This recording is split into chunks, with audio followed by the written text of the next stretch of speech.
ओमुआमुआ ये तो हम सबके लिए एक रहस्य बना हुआ है और इस रहस्य को जानने के लिए न जाने हजारों लोग डेली गूगल पर कई सारे सवाल पूछते हैं, जिसमें से सबसे ज्यादा पूछे जाने वाला सवाल ओमुआमुआ क्या है और ओमुआमुआ अंतरिक्ष में कितनी गति से ट्रेवल कर रहा है। और ऐसे ही कई सवाल गूगल से पूछे जाते हैं। अगर आपको भी इन सवालों का जवाब जानना है तो वीडियो में बनी रहिए अंत तक। ओमुआमुआ पहले तो वैज्ञानिकों को कुछ नहीं समझ आता कि आखिर ये ऑब्जेक्ट है क्या और अचानक से हमारे सौर मंडल में आ कैसे गया। लेकिन काफी रिसर्च करने के बाद वैज्ञानिकों ने ये पता लगाया कि ओमुआमुआ पहला ऐसा इंटरस्टेलर ऑब्जेक्ट था जो कि दूसरे स्टार सिस्टम से हमारे सोलर सिस्टम को पड़कने आया था। साइंटिस्ट का मानना था कि इस ऑब्जेक्ट को कहीं बाहर से धक्का मिल रहा है और एस्ट्रोनॉमर्स को इस ऑब्जेक्ट की सबसे अजीब बात तो ये लगी कि इस पर एक लाइट लगी हुई थी। ये लाइट बिल्कुल उस तरह फ्लैश हो रही थी जिस तरह हमारी धरती पर लाइट हाउस की लाइट फ्लैश होती है, जबकि किसी भी एस्ट्रॉयड और कॉमेट पे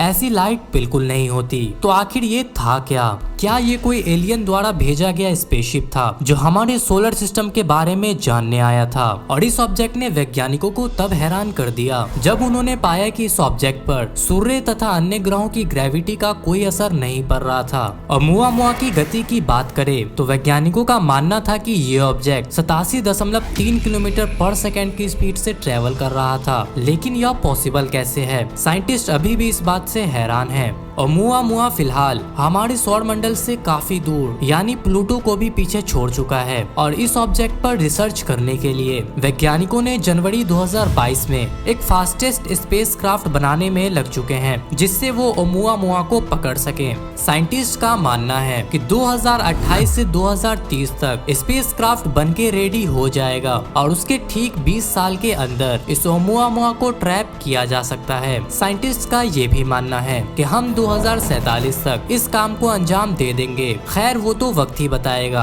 अब सवाल ये है कि साइंटिस्ट द्वारा बनाए गए स्पेसक्राफ्ट को कितने स्पीड से ट्रेवल करना होगा कि ओमुआमुआ को आसानी से पकड़ा जा सके। खैर आपका क्या कहना है? कमेंट में अपनी राय जरूर दीजिएगा। अगर वैज्ञानिक इस स्पेसक्राफ्ट को बनाने में सफल होते हैं तो ये स्पेसक्राफ्ट मानव द्वारा बनाया गया सबसे तेज ट्रेवल करने वाला ऑब्जेक्ट होगा। अभी तक वैज्ञानिकों के द्वारा बनाया गया सबसे तेज ऑब्जेक्ट हीलियोस 2 है जो 70.22 किलोमीटर पर सेकेंड की रफ्तार से ट्रेवल करता है। इस गति को अगर देखा जाए तो ये स्पीड ओमुआमुआ से थोड़ी ही कम है। लेकिन बात ये है कि ओमुआमुआ हमसे बहुत दूर जा चुका है और इस ऑब्जेक्ट को हमें पकड़ने के लिए उसके 3 गुना स्पीड से जाना पड़ेगा। खैर ओमुआमुआ अभी तो एक मिस्ट्री ही बना हुआ है। इसके कितने सवाल ऐसे हैं जिसका जवाब एस्ट्रोनॉमर्स ढूंढने में लगे हुए हैं। खैर उम्मीद है 2050 तक वैज्ञानिक इस चीज का पता जरूर लगा लेंगे। आई होप इस वीडियो से आप लोगों को कुछ सीखने को मिला हो। वैसे चैनल को सब्सक्राइब करना नहीं भूलिएगा।